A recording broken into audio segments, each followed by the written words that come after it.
Waouh, salut les artistes! Bienvenue dans cette review du Salon de Milan 2021. Pour ceux qui l'ignoraient, cette semaine a eu lieu le Salon du Design de Milan, un rendez-vous annuel qui se tient habituellement en avril, mais qui là a été déplacé en septembre, et qui est une semaine dédiée au monde du design. C'est un peu la Fashion Week du design. D'ailleurs, c'est un peu l'idée puisque ça s'appelle la Milan Design Week, donc on est dedans. Toute la ville de Milan est impliquée pendant cette période, il y a vraiment une effervescence autour du design. On a d'une part les grands halls d'exposition qui abritent les grandes marques, les grands éditeurs qui montrent un petit peu leurs nouveautés et puis tout ce qu'ils ont à présenter quoi. Mais on a également tout un tas d'événements, d'happenings, de showrooms ouverts à travers la ville. C'est vraiment la porte ouverte à toutes les fenêtres. Je sais pas si on a le droit encore celle-là en 2021. De nombreux éditeurs présents à Milan font des scénographies, des micro-architectures, tout un tas de showrooms dédiés vraiment à la Milan Design Week. C'est plus de 200 000 m² d'exposition, c'est colossal. Et du coup, à la demande générale, on va faire une petite review de cette édition 2021, voir un petit peu ce qui s'est passé, les petites nouveautés qui sont sorties, voir s'il y a des choses intéressantes à se mettre sous la dent. Alors perso, j'y suis pas allé, donc je vais faire un petit débrief à partir de ce que j'ai trouvé sur internet et des informations que j'ai pu chiner à droite à gauche. Mais ça fait déjà pas mal de matière à traiter. Ah, et juste avant de commencer, je précise que je vais pas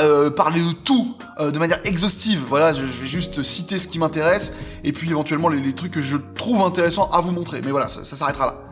Donc, mais ce sera déjà pas mal. Allez, voyons ce qu'il y a de beau. Alors pour commencer, chez Artemide, l'éditeur qui fait la Tizio, la Tolomeo, je présente pas, j'en ai une derrière moi, voilà, vous connaissez, enfin vous l'avez remarqué avant que je le dise, je le sais, voilà. Donc cette année, on n'a pas eu droit à un stand dans les halls d'exposition, en revanche on a un petit showroom dédié chez eux, dans la banlieue milanaise. On a beaucoup de nouveautés, franchement ils ont été assez généreux, il y a des petites choses sympas. On commence donc avec la lampe sur batterie Taku de chez Foster & Partners, qui est un produit finalement plutôt sympathique, voilà, avec des petites formes très douces, très rondouillettes. On l'aime bien, ça marche bien, c'est cool, ça se déplace, ça fait le taf. On a ensuite le système de suspension Katametron par Mario Cucinella qui sera plus destiné à mon avis aux open space, aux entreprises, mais voilà qui a une belle gueule très linéaire avec une ligne brisée vraiment sympathique, noire et blanche, voilà. Ensuite on a la lampe de table Vine Light par Big Builds, alors très sympa, dessinée en une ligne, vous voyez on voit bien, le dessin se devine très facilement, c'est vraiment élémentaire et on l'apprécie, c'est très graphique. On a également toute une nouvelle gamme qui s'appelle la gamme Slicing, c'est encore Big Builds, vraiment décidément ils ont bien bossé cette année. Après c'est vrai que je suis pas très fan très sincèrement de ce que ça rend, je trouve que c'est un petit peu grossier, c'est un petit peu, voilà, ça a des gros sabots quoi, mais bon disons que ça apporte quelque chose à la gamme Artemide qui n'existait pas jusqu'ici. Ensuite on a la suspension Stellar Nebula, elle aussi dessinée par Big Build, très sympathique, puisqu'on voit un verre soufflé, je pense que c'est un verre soufflé bouche a priori vu les formes un petit peu ovoïdes, irrégulières. L'effet pétrole est très sympathique au niveau de la source, ça donne vraiment quelque chose de très matiéré, on apprécie franchement, c'est plutôt sympa. On peut dire que Big Build ont fait un bon travail pour Artemide cette année, voilà, 3 petites nouveautés qui sont vraiment franchement top. Ensuite on a une petite suspension, ou plutôt un plafonnier qui s'appelle Notola de Alexander Bellman, un produit qui a vraiment des relents très steampunk, hein, on a ce délire un petit peu doré, brossé, avec cette cage qui emprisonne cette ampoule, ça donne quelque chose de très, pour moi, très steampunk, très rétro-futuriste, et ça marche bien. Ensuite, on a la lampe Nido par Davide Pizzi. Je pense que ça a l'air d'être solaire, que ça a l'air de s'allumer, de s'éteindre tout seul, etc. Peut-être que c'est pas le cas, mais voilà, à voir quand j'aurai plus de détails. En tout cas, le produit a une belle gueule, c'est assez simple, c'est assez efficace, ça marche bien. Pour finir, chez Artemide, on a des panneaux A39 qui sont de l'éclairage LED, a priori en applique ou en plafond, qui font un peu penser à de l'éclairage cialytique, de l'éclairage médical. Je pense que ça doit d'ailleurs être dirigé vers ce secteur-là. Après, bien sûr, c'est pas forcément le cas, on peut en faire ce qu'on veut, je suppose, mais ça a cette allure, je pense, d'éclairage cialytique. Donc pas mal de petites nouveautés chez Artemide. Et ce que j'aime bien, c'est qu'ils ont été chercher des petits designers pas trop connus, alors installés quand même dans le milieu, mais des mecs qui sont pas des vedettes. Et j'ai trouvé ça cool, je trouve qu'ils l'ont joué vachement humble. Ensuite, chez Bonaldo, on a eu droit à un petit stand assez clairsemé, mais un petit stand quand même. Et c'est déjà ça. On a donc a priori un nouveau système d'étagère dont j'ai pas trouvé le nom, il faudra que j'ai plus de précision par la suite. En tout cas, le système d'accroche sol-plafond, je le trouve très graphique, ça marche bien, il y a un petit côté industriel, un peu échafaudage que je trouve très cool, et finalement, c'est très graphique. Ensuite, on a une nouvelle finition pour le canapé Peanut qui était déjà existant par Mauro Liparini. Voilà, une nouvelle finition de tissu assez vintage, qui fonctionne bien, qui a quelque chose d'assez végétal, personnellement j'apprécie. Ensuite, on a une nouvelle suspension pour la gamme Sophie, a priori je pense que c'est la gamme Sophie, en version multiple, puisque jusqu'ici on avait des versions seules, un seul diffuseur, là vraiment c'est quelque chose de très fourni, ça marche bien, et encore un côté un peu industriel aussi, puisque ça fait très produit brut, et puis je pense que c'est du verre soufflé bouche, puisque ça a l'air un petit peu irrégulier, à vérifier. Ensuite, on retrouve sur leur stand la table Circus qui avait été faite par le français Fabrice Berux, donc qui existait déjà au catalogue, mais qui est sorti donc avec une nouvelle finition en marbre de Prato. C'est le marbre vert qu'on appelle aussi Serpentino, donc ça donne une gueule très sympa, très graphique, très à la fois, je trouve, rétro et très contemporain, donc ça marche très très bien. Et également, toujours de Fabrice Berux, on avait le fauteuil Colibri qui reçoit également une nouvelle finition. Voilà, ça casse pas des briques, c'est juste pour apporter une petite nouveauté, pour combler l'espace vide dans le stand, dirons-nous. Du côté de chez Dryad, on n'a pas eu une foule de nouveautés, mais il y a eu quand même quelques petits trucs. On trouve sur leur stand une mise en scène italo-italienne d'Italie, comme ils aiment bien faire chez Dryad, parce qu'ils sont très chauvins, avec un Nemo, un Roly-Poly et un MT83 aux couleurs du drapeau italien, qui sont tous des produits qui étaient déjà existants dans la collection, bien évidemment, je pense que vous avez déjà vu. Mais là, voilà, ils ont fait cette espèce de petite mise en scène italienne pour bien rappeler que, attention, on est en Italie. Du coup, en nouveauté, on a la table Sangaku, qui je suppose est une référence à Dragon Ball, ça fait plaisir, alors par contre c'est Sangoku, faudra leur dire. Il y a l'air d'avoir plusieurs plateaux amovibles très colorés comme on a l'habitude de voir chez Dryad, peut-être des plateaux en verre, je sais pas dire, j'ai pas l'info. En tout cas, ça a une gueule assez cool, je pense que pour rehausser les intérieurs un peu ternes, c'est l'idéal. Et on a ensuite le fauteuil Totoro, alors là, voilà, c'est la preuve que c'est un hommage à la culture japonaise, Totoro, voilà, Ghibli, Sangoku, etc. Voilà, c'est vraiment... même si on le retrouve pas visuellement dans les produits, on entend bien un hommage à la culture japonaise. Je sais pas grand chose sur ce fauteuil puisqu'on l'a très peu vu sur les réseaux sociaux, voilà, on le voit par-ci par-là sur une ou deux photos. En tout cas, ça a l'air pas trop mal, je pense que c'est pas une grosse prise de risque, mais ça a de la gueule. Donc pourquoi pas.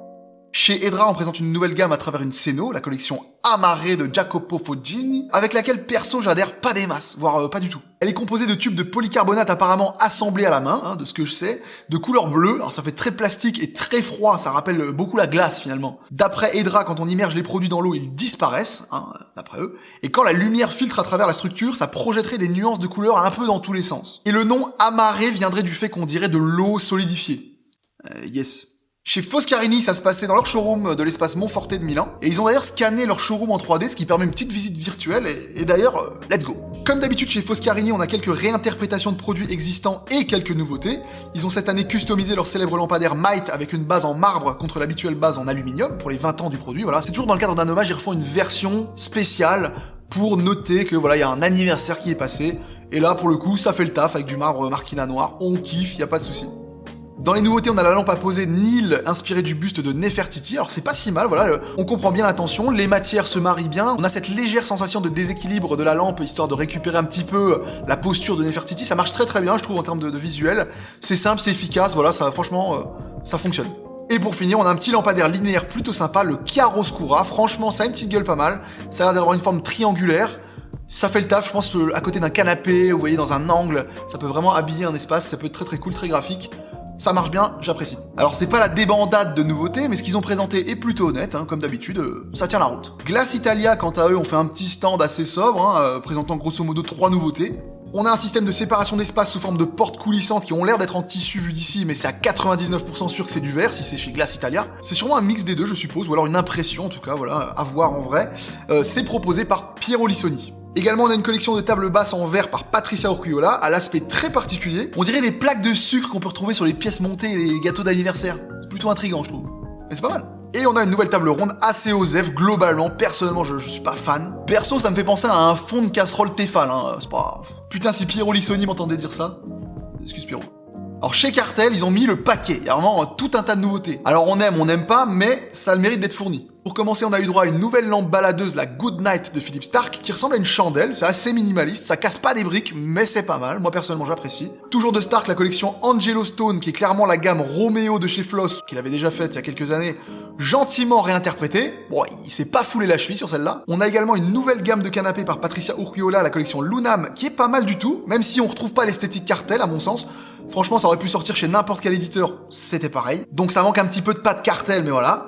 Également une nouvelle gamme de mobilier d'extérieur par Roberto et Ludovica Palomba qui semble être en métal. On sent vraiment que Cartel, ils sont un peu dans la merde à faire plein de plastique et ils commencent à amorcer gentiment une transition vers du matos un peu plus noble, un peu plus propre, du bois, du métal, voilà, tu sens la transition arriver. Et c'est plutôt une bonne chose. On a une nouvelle version de la Gina de Ferruccio Laviani qui était déjà existante dans la gamme, qui change d'échelle et de philosophie, puisqu'a priori celle-ci est sur batterie, donc s'emmène n'importe où avec sa petite poignée. On a une nouvelle chaise de Stark, la Eleganza, que je trouve assez dégueulasse, tu la fous chez But, elle dénote pas, elle sort pas du lot. Ah désolé Philippe, mais là, ça craint. On a ensuite un trio de Guéridon, la gamme Thierry. Le nom fait pas rêver du tout, un peu comme la gamme Bernard de chez E finalement. Voilà, ils auraient pu trouver un peu plus sexy, mais bon, admettons. C'est ok tiers, voilà, ça a une gueule, on va dire, passable, et c'est Piero Lissoni. On a ensuite une nouvelle suspension de Stark, le Joe Tsar, qui fait penser à une suspension inspirée des vieux lustres en fer forgé, donc revu bien sûr sauce Cartel.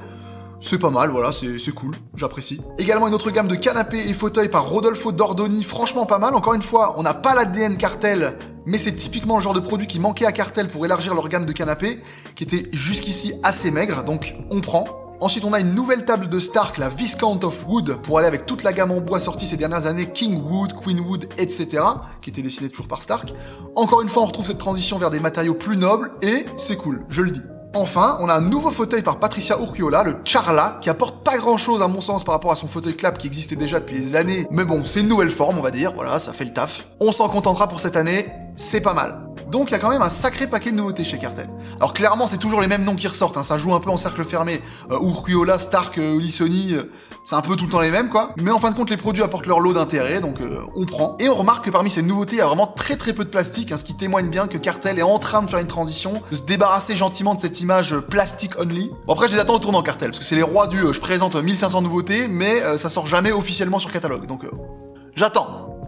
Du côté de chez Crystalia, c'est un petit peu timide cette année, ils ont sorti une seule vraie nouveauté, une gamme de canapés extérieurs appelée Palco. A priori, c'est un système de coussinage modulaire qu'on pose sur une plateforme en aluminium. C'est assez chic, à voir au niveau du confort, mais en tout cas, ça présente bien. Chez Lago, on retrouve comme souvent des nouvelles finitions, dont une spéciale pour le salon de Milan, c'est cool.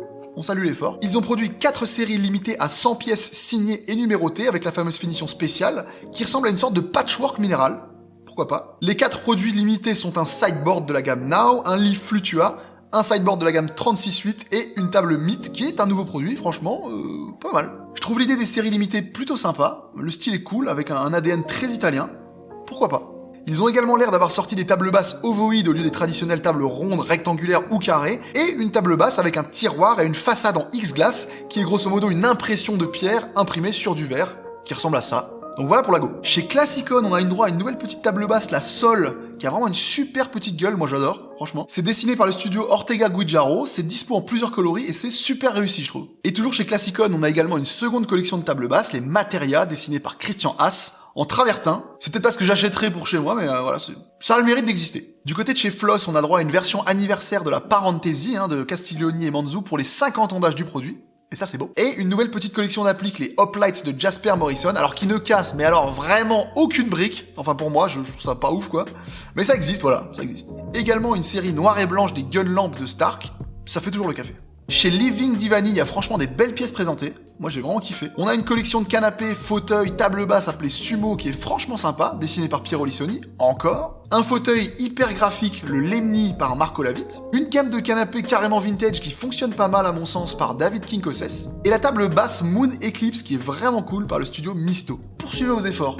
Tableau d'honneur, encouragement. Chez Magis, on n'a pas eu droit à grand chose, c'est un petit peu dommage, ils nous ont habitués à mieux. Bon, il y a quand même eu le canapé costume par Stéphane Diaz cette année, qui a des faux airs de Marlunga avec ses accoudoirs rabattables, mais ça a une petite gueule sympa, on aime bien. Mais c'est tout, un peu avare Magis cette année, comparé aux concurrents Cartel là qui sont les moulins à nouveautés.